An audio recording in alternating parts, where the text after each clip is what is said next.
வணக்கம் தஞ்சாவூர் மக்களே. நம்ம தஞ்சாவூருக்கு அருகில் இருக்கக்கூடிய குடைவரை கோயில்களை பற்றி நாம் பார்த்து வந்துட்டு இருக்கோம். அந்த வகையில் முந்தைய பதிவாக கண்ணிறைந்த பெருமாளுடைய திருக்கோயிலை பற்றி பார்த்துருந்தோம். அந்த திருக்கோயிலுக்கு அருகிலேயே இருக்கக்கூடிய அருள்மிகு வாகீஸ்வரருடைய திருக்கோயில் பற்றின விவரங்களை தான் இந்த பதிவில் நம்ம இன்றைக்கி பார்க்க இருக்கோம். எப்படி பெருமாளுடைய திருக்கோயிலுக்கு பக்கத்திலே சிவனுடைய திருக்கோயிலானது அந்த காலத்தில் அமைக்கப்பட்டிருக்கும் அப்படிங்கிறது இன்றைக்கி நாம் யோசிக்க வேண்டிய ஒரு விஷயம்தான். ஏன்னா இன்றைக்கி நம்ம தமிழ்நாட்டுடைய தலைநகரமாக இருக்கக்கூடிய சென்னை மாநகரத்தில் ஆங்காங்கே சிவா விஷ்ணு கோயில்களை நம்மளால் பார்க்க முடியும். ஏன் நம்ம தஞ்சை பெருவுடையார் திருக்கோயிலுக்கு அருகிலேயே இருக்கக்கூடிய அருள்மிகு சங்கர நாராயணருடைய திருக்கோயிலை கூட நம்மளால் பார்க்க முடியும்.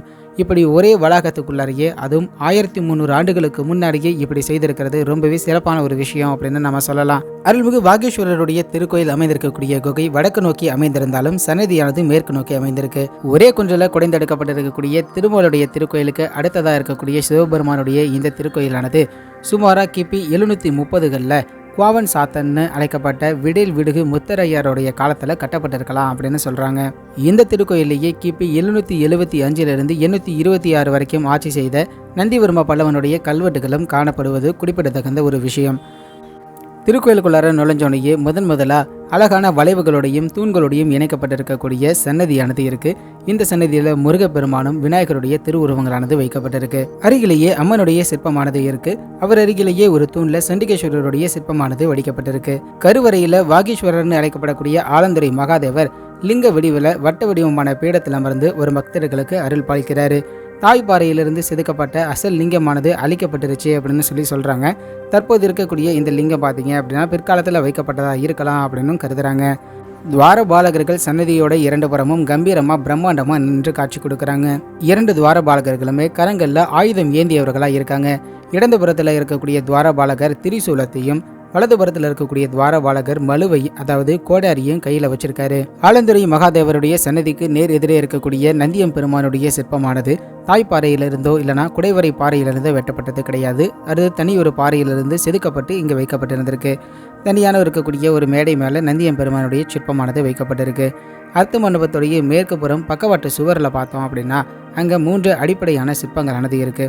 தாமரை பீடத்தின் மேல இருக்கக்கூடிய துர்கையுடைய சிற்பமானது பிரம்மாண்டமா செதுக்கப்பட்டிருக்கு. துர்கையம்மனுடைய 2 கரங்கள்ல திரிசூலமானது இருக்கு. அந்த திரிசூலம் கீழே இருக்கக்கூடிய மகிஷாசுரனுடைய உருவத்தை நோக்கின வகையில வடிக்கப்பட்டிருந்திருக்கு. தேவியுடைய 2 கால்களில் ஒரு கால் நேராகவும் மற்றொரு கால் சற்று வளைந்து இருக்கிறது போலவும் பீடத்தின் மேலே வைத்திருக்கிறது போலவும் வடிவமைக்கப்பட்டிருக்கு.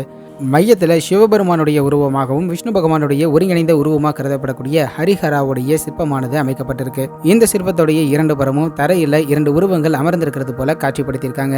இந்த சிற்பத்தில் இடதுபுறம் விஷ்ணு பகவானும் வலதுபுறம் சிவபெருமானையும் வடிச்சிருக்காங்க. இதில் 4 கரங்களானது இருக்கு. மேல் 2 கரங்கள் பார்த்தீங்க அப்படின்னா சங்கையும் பரசையும், அதாவது கோடாரியும் வச்சிருக்கு. மற்ற 2 கரங்களில் ஒரு கரமானது தன்னுடைய இடுப்பு மேலே ஓய்வெடுக்கிறது போல வச்சிருக்கிறது போலவும், மற்றொரு கரம் அபய முத்திரையை காமிக்கிறது போலவும் வடிவமைச்சிருக்காங்க. இந்த சிற்பத்துடைய மேல் மூலைகளில் சூரியனையும் சந்திரனையும் நம்மளால் பார்க்க முடியுது. ஒரு சில பறக்கக்கூடிய உருவங்களையும் நம்மளால் பார்க்க முடியுது. அருகிலேயே குதிரையும் சிங்கம் போன்ற உருவங்களும் வடிவமைக்கப்பட்டிருக்கு. 3வதா தெற்கு மூலையில் ஒரு சிற்பமானது இருக்கு. இது முருகப்பெருமானுடைய வடிவமான பிரம்மசாஸ்தாவை குறிக்குது அப்படின்னு சொல்றாங்க. இங்க இருக்கக்கூடிய இந்த திருவுருவத்திற்கு மொத்தமாக 4 கரங்களானது இருக்கு. மேல் இருக்கக்கூடிய கரமானது ஈட்டியையும் அக்ஷமாலையும் பிடிச்சிருக்கிறது போலவும், ஒரு கையானது அவருடைய இடுப்பில் வச்சிருக்கிறது போலவும், மற்றொரு கையானது அபய முத்திரையை காமிக்கிறது போலவும் வடிச்சிருந்திருக்காங்க. அர்த்த மண்டபத்துடைய தெற்கு பக்க சுவரில் விநாயகர்கிட்ட தொடங்கி வீரபத்ராவோட முடியக்கூடிய வகையில் சப்த மாதர்களுடைய சிற்பங்களானது ரொம்பவே சிறப்பான முறையில் வடிவமைக்கப்பட்டிருக்கு. வீரபத்ராவை தவிர எல்லா சிற்பங்களுமே சுகாசனத்தில் ஒரு காலம் மடக்கி இருக்கை மேலே மற்றொரு காலை தொங்க விட்டபடி அமர்ந்திருக்கிறது போல காட்டப்பட்டிருக்கு. வீரபத்ரர் மட்டும் 2 கால்களையும் ஆசனத்தின் மேலே வச்சு யோக பட்டாவோட இணைக்கப்பட்ட நிலையில் அமர்ந்திருக்கிறது போல காட்சிப்படுத்திருக்காங்க. சப்த மாதர்களுடைய சிற்பங்களை பொறுத்த வரைக்கும் எல்லா சிற்பங்களுக்கும் 4 கரங்கள் இருக்கிறது போலவும், ஒவ்வொரு மாத்ரிகாவுக்கு பின்னாடியும் அவர்களுக்குரிய கொடிகளானது வடிக்கப்பட்டிருக்கு. பார்க்கறதுக்கு ரொம்பவே அழகாகவும் பிரம்மாண்டமாகவும் அமைதியாகவும் வியப்பிற்குரியதாகவும் இந்த திருக்கோயில்களானது இங்கே விளங்குது. இந்த திருக்கோயிலில் பல திருக்கோயில் அமைப்புகளானது பிற்காலத்தில் கட்டப்பட்டிருக்கலாம் அப்படின்னு சொல்கிறாங்க. உதாரணமாக வடிவுள்ள மங்கை அம்மன் சன்னதியானது இந்த திருக்கோயிலிருந்து வெளிப்புறத்தில் அமைக்கப்பட்டிருக்கு. அந்த அம்மன் சன்னதி பிற்காலத்தில் கட்டப்பட்டிருக்கலாம் அப்படின்னு சொல்கிறாங்க. அருள்மிகு வாகீஸ்வரர் திருக்கோயிலுக்கு வெளிப்புறமா அருள்மிகு கண்ணிறைந்த பெருமாள் திருக்கோயிலுக்கு இடையே அருள்மிகு வடிவுலமங்கை அம்மனுடைய சன்னதியானது தெற்கு நோக்கின வகையில் அமைக்கப்பட்டிருக்கு. இந்த சன்னதியானது கருவறை முகமண்டபம்னு 2 பகுதிகளை கொண்டதாக இருக்கு. அருள்மிகு வடிவுலமங்கை 4 கரங்களோட நின்ற நிலையில காட்சி கொடுக்குறாங்க. மேல் கரங்களில் தாமரையையும் கீழ்கரங்களில் அபய முத்திரையையும் வரத முத்திரையையும் கொண்டவங்களா வரும் பக்தர்களுக்கு அருள் பாலிக்கிறாங்க.